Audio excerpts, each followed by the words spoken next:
Hey guys, আমি সুদীপ্তা, তোমরা দেখছো এসআর ব্লগস ভিডিও। তো আজকে ছিল মিষ্টির বার্থডে, বাট আমি ওকে বলেছিলাম যে আমি ওর বার্থডেতে যাবো না। তো নিচে ওর মা আমাদের জন্য ওয়েট করছিল, যেহেতু আমরা চিনতে পারছিলাম না রাস্তা।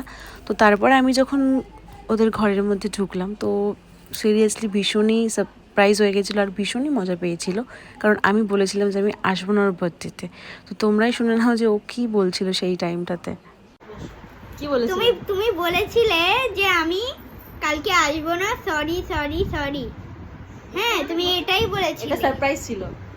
আস্তে আস্তে খাওয়া শুরু করে দিয়েছি।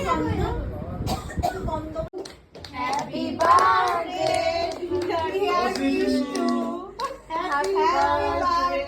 Two thank you.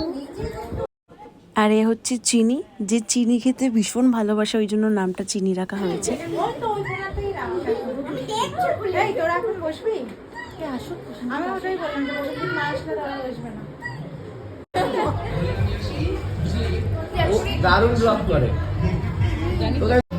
তারপর আমরা সবাই বসে গেছিলাম আর খেতে খেতে আমরা গোপাল ভাঁড় দেখছিলাম।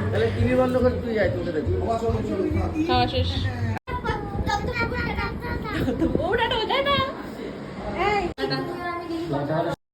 আমরা একটু বেশি খেয়ে ফেলেছিলাম, যার জন্য আমরা সিঁড়ি থেকে নামতে পারছিলাম না। তারপরে যাই হোক, আমাকে প্রসেনজিৎ স্টেশনে দিয়ে এসেছিলো।